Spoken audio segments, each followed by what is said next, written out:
You are Locked On Braves POSTCAST, part of Locked On Sports Atlanta, your team every day.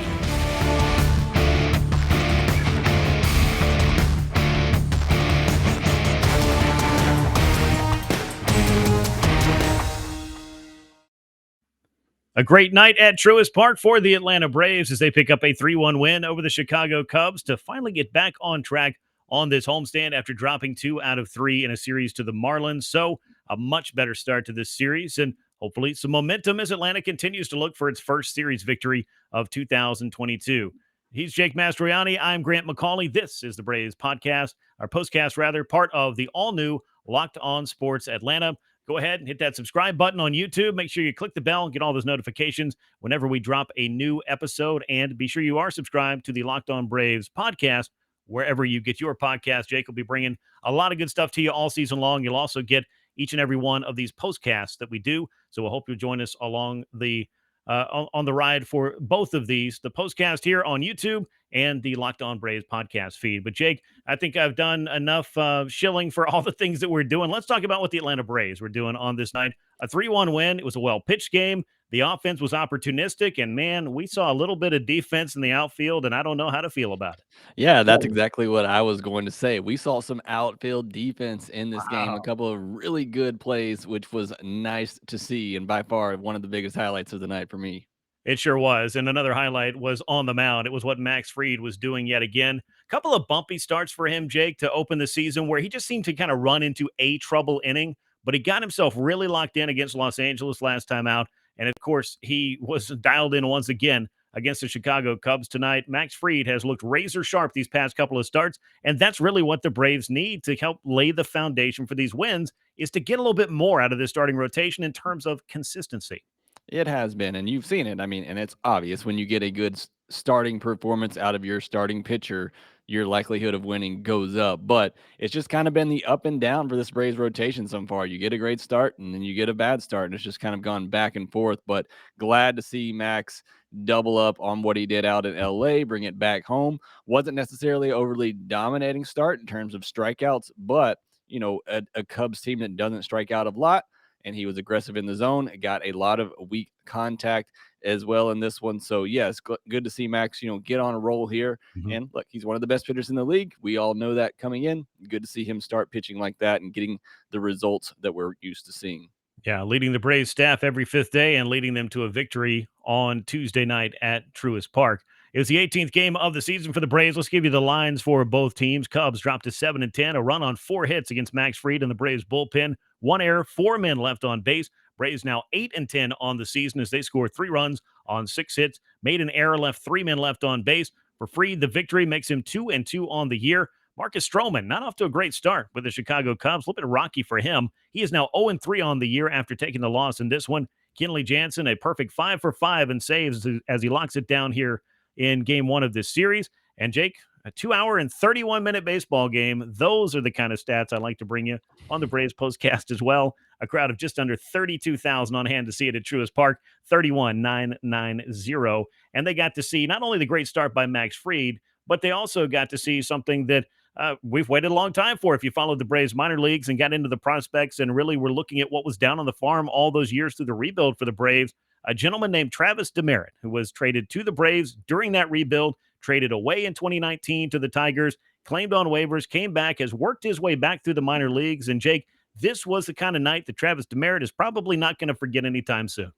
Yeah, and look, all credit to him. I mean, like you said, he's been bounced back and forth, traded, picked up, brought back, and here he is getting an opportunity.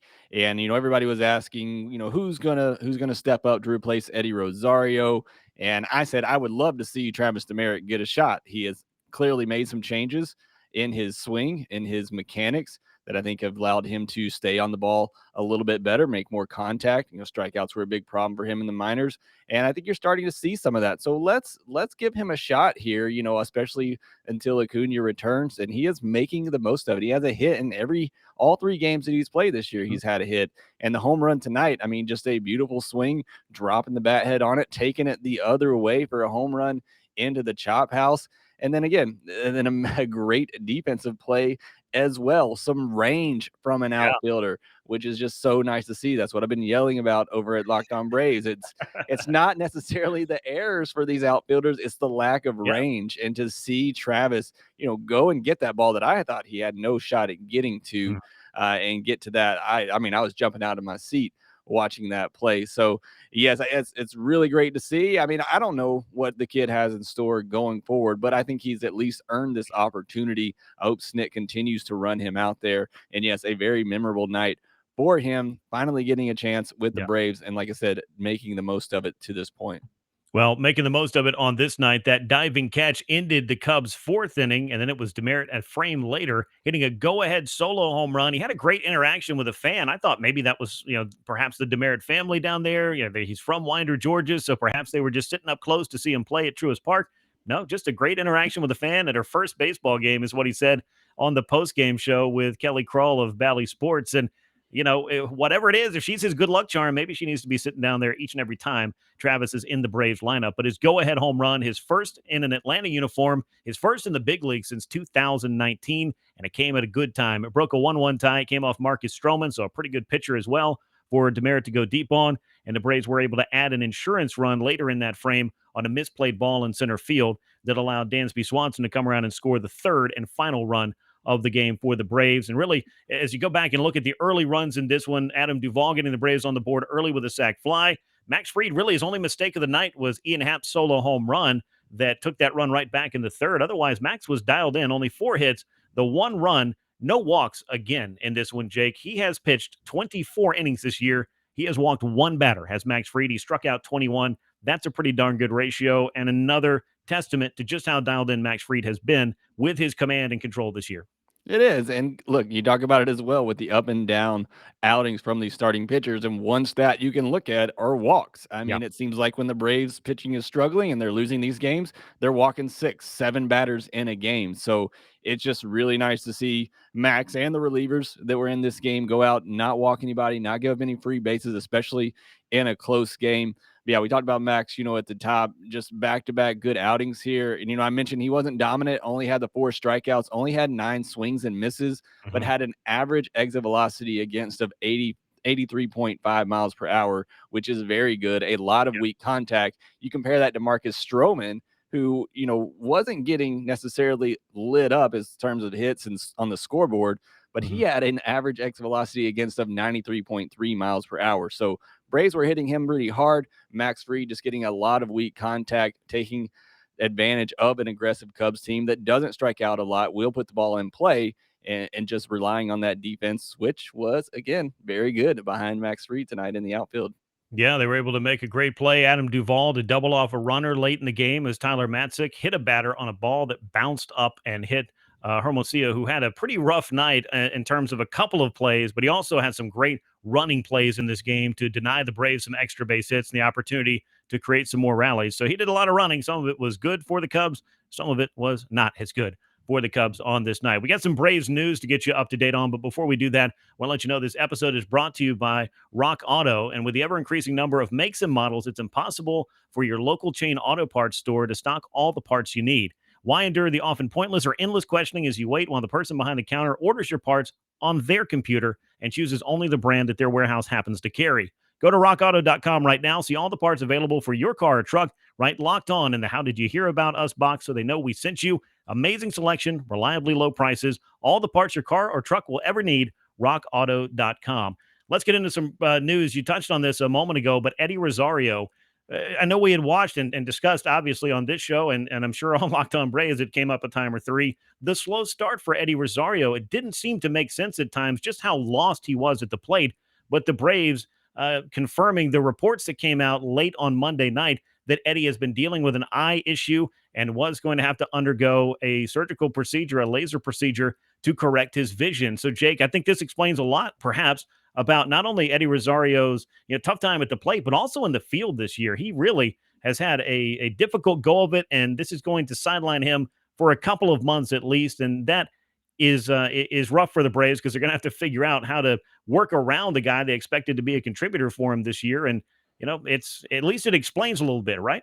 It does, and I had just written an article earlier that day talking about how, Eddie Rosario will be fine. He's a notoriously slow starter, Mhm. has a career 213 average in April, and that's all still true, but you throw on top of that the fact that he has blurred vision, and yes, it explains a ton right now, but Braves fans could maybe look at this in a good way as well because Eddie Rosario came off the IL late last year and was great the rest of the way. So perhaps history will repeat itself this time around and he'll make a second half appearance and be Super Rosario again. But yeah, I think the big thing here is that this was the left-handed bat the Braves went out to get, and now they don't have that. And Matt Olson's the only true lefty in the starting lineup. I know Alex Dickerson, in there right now, but that's why they went out to get Eddie Rosario. Now they don't have that. Will Alex Anthopoulos look to go out and replace that?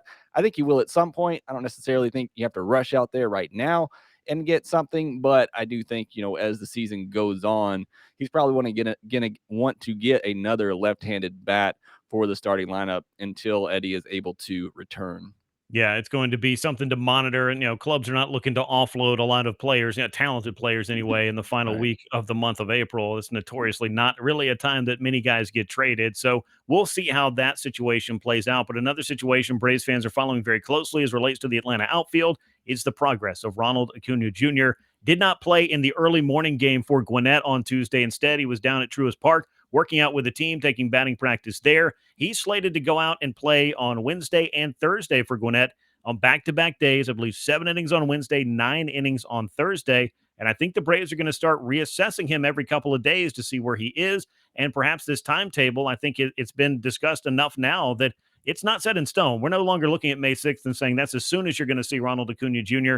He's gone down to Gwinnett and done all the things that you want to see from him. So the question becomes, if the Braves are having a need at the top, at the big league level, do you need him down there doing these things for AAA Gwinnett for another 3, 4, 5 days? Or do you want him just to come to Atlanta and bring his considerable talents to the outfield that very much needs it?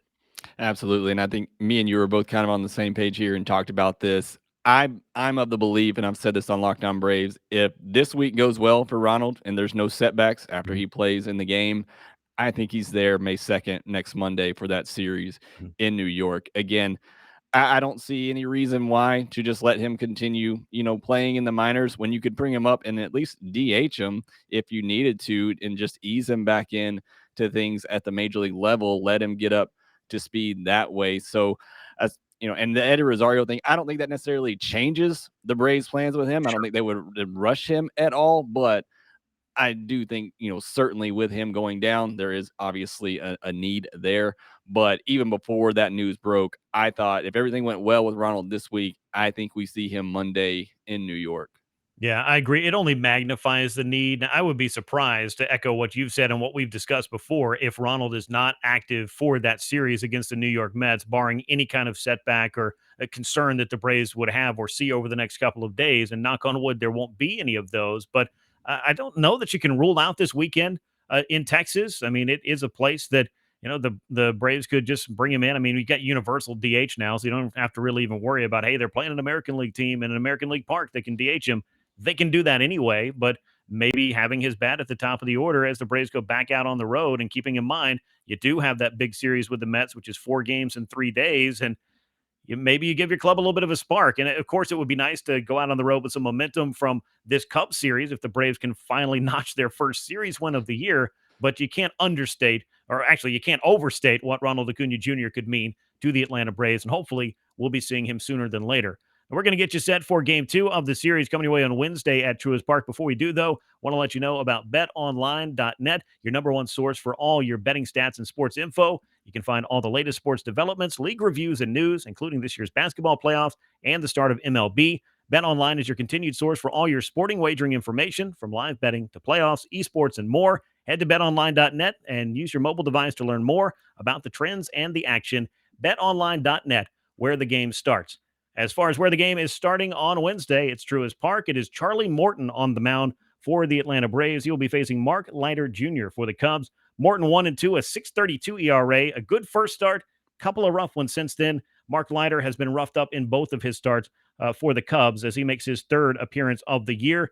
Want to see Charlie get off to a good start here and maybe just an easier one. Something like what Max Fried was able to do on this night would certainly be nice to see from Charlie Morton in game 2. This is it, Grant. The Braves are winning a series. It's All right. it's gone longer than expected, but I pretty much all but guaranteed it on Locked On Braves. But the Braves will win this game. I mean, on paper, Charlie Morton versus Mark Leiter Jr., who has not been good. I mean, look, Charlie Morton, like you said, he's had back-to-back rough outings. I got to figure that trend ends at some point, and I think on Wednesday would be a great chance for that to happen and the Braves to get their first series win. Then again, this seems like the pitcher that for out of nowhere will all of a sudden just dominate the Braves lineup, but I don't see that happening. I see Charlie bouncing back, having a good outing, 5-6 innings, 2 earned or less, and I see this offense, putting up 5 runs or more and getting that win. It's got to happen at some point, Grant. They got to win a series. I think that happens on Wednesday with Charlie Morton on the mound. Yeah, what better time than a Wednesday with Charlie Morton pitching for the Braves. Again, Mark Leiter Jr. on the mound for the Cubs. It's game 2 of this 3-game series. 7:20 p.m. Eastern time is the first pitch at Truist Park as the Braves look to finally put away an opponent and win at least 2 out of 3 in a series. And that's going to wrap it up for us here tonight. We appreciate you joining us on the Braves Postcast, part of the all-new Locked On Sports Atlanta. Make sure you subscribe on YouTube and Locked On Braves wherever you get your podcast. He's Jake Mastroianni. I am Grant McAuley. This has been the Braves Postcast. Once again, your final score from Truist Park on Tuesday night. It was the Braves 3 and the Cubs 1. Join us on Wednesday for another edition of the Braves Postcast. And until then, so long, everyone.